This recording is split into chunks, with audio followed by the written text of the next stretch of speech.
I can't wait because June sees Sir Cliff Richard come back to the UK and back performing in some absolutely fantastic settings. And Cliff, I hope your home in Portugal is in warmer weather than we are in sunny Stoke at the moment. Yes, Paul. It's cloudy, but it's okay. It's not raining. That's the main thing. And you're looking forward to getting back on stage and some beautiful settings because it's all sort of stately homes and castles. It is. I did a tour like that in 2013, and I really enjoyed it, actually. It's really nice because they're slightly more intimate audiences, like 5,000, 7,000 people. Uh-huh. And it's really fun to be able to play outside because you don't have any acoustic problems. You know, whenever we play in different halls, the poor sound guy has to check every area for the acoustic capacity. And so here, when we go out, there's no extraneous echoes and things like that. You just sing, play, and it goes to your audience and through them and past them. It doesn't bounce back. And as you say, they're sort of, you know, a 5,000-seater, and you can go back to start in the days when, you know, we didn't have the huge arenas. We had the venues where you can see the whites of their eyes. Oh, yes, and in a way there was something good about that, because I'm sure that rock and roll and the blues and things like that started down in bars and clubs, and obviously was a very intimate way of doing things. But the popularity is what made it all change. Rock and roll came in and absolutely shook everyone to the roots, and it took over. And it became so popular that when the Shadows and I first started touring, we were playing small places, cinemas that held maybe 500 people, maybe 200 people, and that's why we toured forever, it seems to me. For the first 2 years, we toured almost every day. Slowly, the popularity brought us bigger audiences, and therefore we moved into big arenas. And of course, you know, everything's changed. I remember only a couple of years ago talking to Brian Poole, and he was saying, you know, I remember when we first started, he said we were all in a transit van going up and down the motorway, people clinging onto the back doors.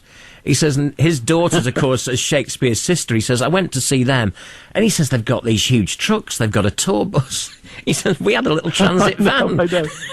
Well, the funny thing is, of course, the Brian Poole and the rest of us who are of that era, we probably sold more records than they do now because people are not buying CDs as much.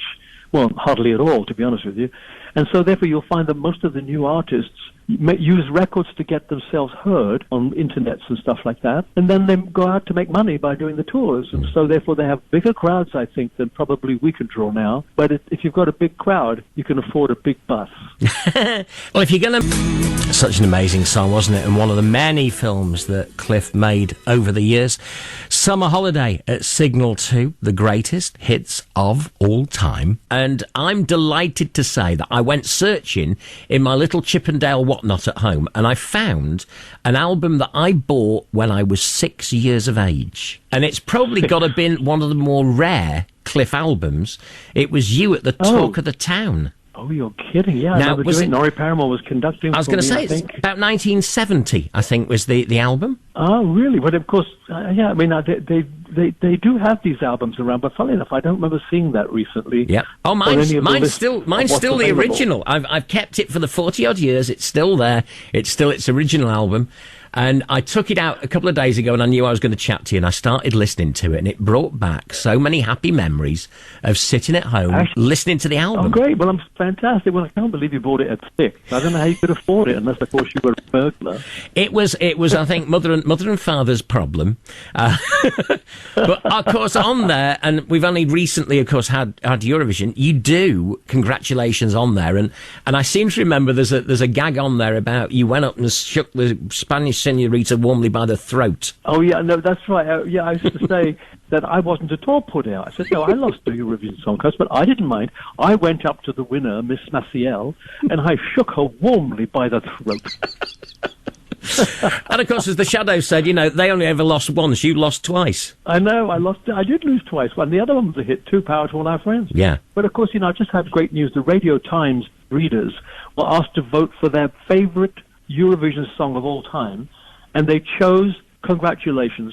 I was so thrilled, you know, having lost the contest, I was so thrilled to hear that it had finally won something. Well, here it is, the song that crowds absolutely adore singing. Cliff's first Eurovision song entry. It's Congratulations. Congratulations, Cliff. Signal 2. To all our friends. Signal 2, the greatest hits of all time. Cliff Richard's Congratulations. And then Power to All Our Friends. I mean, Cliff, let's face it, the UK would love to do now what you did then, back in the day. Because, I mean, Congratulations came second, and didn't Power to All Our Friends come third? Power to All Our Friends was third, yeah. It's one of those things, you know, I just wish that the contest had remained a little more compact. It's become so wide, I'm never even quite sure whether some of the countries are genuinely European. But even then, I wish that we would continue to put in top artists here. You know, I often think I play a whole gamut of records when I'm on my breaks in Portugal or in Barbados, and I was listening to the Beatles stuff. And do you remember Oobla Dee, Oobla Da, Oobla Oobla Dee would have wiped the floor. Yeah. With the Eurovision contestants. It would have been a definite number one winner for Eurovision. And sometimes I felt, when I did it, everyone said, oh my goodness, this could be the end of your career if you lose. I said, well, if I lose, I'd have played in front of 200 million people. I can't lose entirely. And that's what happened. You see, I did lose, but the record sold 1 million. Yeah, absolutely. In fact, more than 1 million. I look at the songs that I love from your career, and I must be slightly odd because I don't go for the huge hits when I look at some of the songs. On that album, one of the songs that always means so much to me is Visions. Oh yeah, that was a lovely song actually. Well, I've been blessed by people who have written songs for me, and Visions was lovely. I used to love it. Occasionally do those. I have to dig right back though, like The Girl in Your Arms. Yeah. And of course, a more contemporary one was in the 70s when I recorded Miss You Nights. Yeah. I've been given some beautiful songs, and I can't remember, but I did once at the Talk of the Town, and it may be on that album. I did a version of the Bee Gees' Words. Yeah, I remember recording it with Norrie, and it was a live concert at that show, at that place, the Talk of the Town. And when I met Barry Gibb a few years back, he wrote me a couple of songs for an album that I recorded in Nashville. It was called Something's Going On. And he said to me, they had written Words, that song, for me. And he said, we didn't know how to get it to you. So I said, we did it. And I said, well, damn you. I loved that song, and I sang it live on stage so often. And I thought it was so funny to hear him say that. So he obviously knew the kind of thing I might make a good job of, and tried to get it to me and couldn't. So I missed out on a big hit there. And of course, I can't really grumble because I love the Bee Gees. They're my favorite band of all time. And when you hear that they sang like that, they were really masters at it. Beautiful songs. Well, let's hear that beautiful song that takes me back to me being just 6 years of age. And from the Talk of the Town album, the brilliant Visions at Signal 2. Such an amazing, beautiful song and beautiful lyrics. Sir Cliff Richard, Visions at Signal 2. Didn't that actually also, Cliff, always end your Saturday night TV show? Yes, that's right, it did, actually. Yeah. I'm never quite sure why they chose it, but despite Visions of You, I mean, it's fine. It was a very, very nice thing to record, I have to say. And one of my all-time, if I was to be stranded on the desert island, the other one, and again it's a slowie, is When Two Worlds Drift Apart. Oh my goodness, you have got taste. Yeah. I mean, that was... You know, that record was, the demo was brought to me by Bruce Welch. I think it's on I'm Nearly Famous, or one of the albums he produced for me. And he played me this singer with a guitar, and it was the writer, and it was just a simple twanging guitar, and they did it. And Bruce said to me, I think this could be a far bigger version. It needs to be a bigger version. And he got the musicians together. We had a fabulous keyboard player. And he was right. The song was absolutely lovely. And of course, in those days, I used a guy called Tony Rivers to arrange all the backing vocals for me. And I used to join the backing vocalists and sing with them. And I got hooked on doing backing vocals. I still think I'd love to go on tour with someone like Elton, and I'll just be in the backing vocal group. That would be a great one to see perform live. You as a backing singer for Elton. That would be brilliant. Well, from backing Elton, let's hear you singing on your own that other big favourite of mine, and the one that proves I have excellent taste. This is Cliff Richard, When Two Worlds Drift Apart, Signal 2. The beautiful When Two Worlds Drift Apart on Signal 2's Home Run. Cliff Richard is our guest. You know, Cliff, it holds so many memories for me, that song, because I played it on my first ever radio show in November 1977. It was on that programme. Oh, you're kidding. Well, if you like stuff like that, I recorded a song called, it was right on my tip of my tongue now, and I've forgotten what the darn thing is. You've gone up in the world. It's called Up in the World. Mm-hmm. Oh, I'll have to search it out. Write that one down. It's a fantastic ballad, really beautiful. Well, then, rock and roll isn't just a tempo, it's a whole umbrella of music. The songs you've mentioned, like Two Worlds Drift Apart, there's no way that comes in the classic world or the jazz world. It's part of the pop rock phenomena. Yeah. So it was the first record I heard of Elvis's was, of course, Heartbreak Hotel. And when I bought it, the flip side was a ballad called I Was the One. So hand in glove have gone these beautiful sort of bluesy pop ballads as well as all the rock and roll stuff. And so many of your songs are great story songs, and I think that's my love. I love good lyrics. I think they count for a lot. They don't have to count for a lot. I mean, things like songs like Congratulations. I'm so glad to be attached to that, because for me now, that's played at when people are born. It's birthday party time or weddings. Mm-hmm. I've been in restaurants where they've sung Happy Birthday to someone and then they go straight into Congratulations. So, but it's a song that's a feel-good factor. Mm. So some songs can have a message, if you like. Some songs can be deep in their meaning, like Up in the World is, and When Two Worlds Drift Apart has a story and a message. But some songs don't have to. Mm. Well, I can't wait to see you do this particular set of concerts, because I was talking a couple of days ago to the Calabro boys, and they were saying that you turned up at a gig and given them your business card. I said, that sounds very odd. Cliff has turned up and just given you a business card.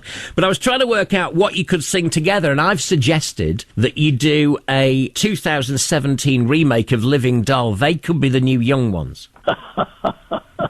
Well, maybe we'll get to it. I don't think we will, though.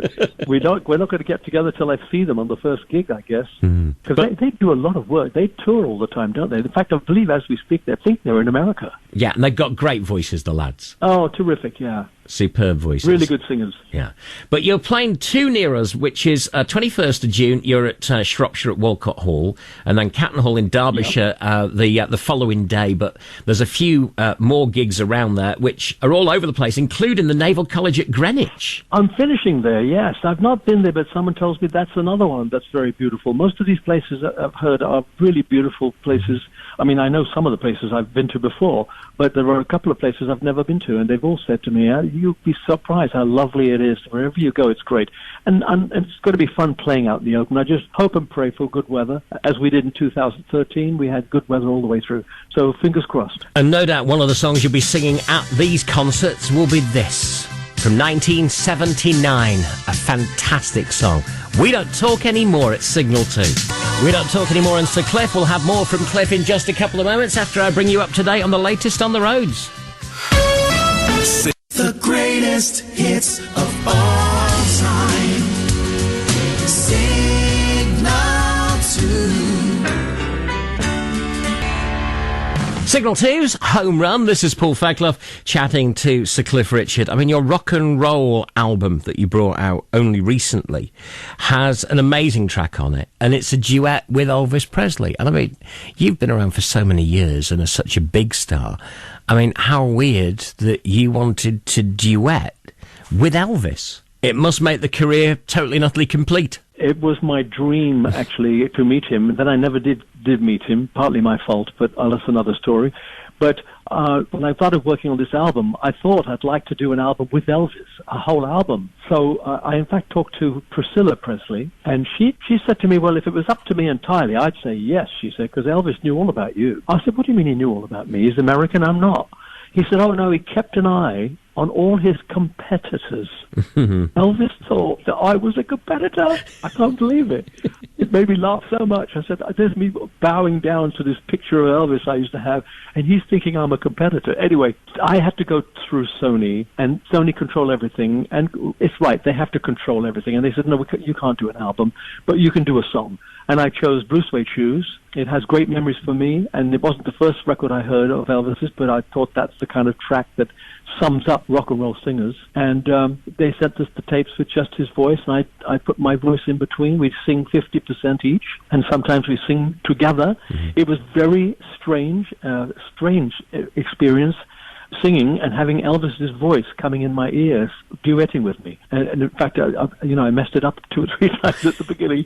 And the guy said, "What's wrong?" I said, "Because I'm listening to Elvis. I'm not listening to me. I'm listening to Elvis. I'm listening to like I always do." So it was a fantastic experience for me. Well, this is what you get when you take a little bit of Cliff and a little bit of Elvis, and from his rock and roll classics album, Blue Suede Shoes, Signal 2. Well, it's one for the money. Cliff and Elvis and Blue Suede Shoes. You know, Cliff, time goes so fast. Dear goodness. Are you going to be able to do that one on tour as you do these gigs? I can't do it live yet. I'm going to have to think about how. I'll have to talk to Sony again and say, how can I do this without you charging me a couple of $1 million?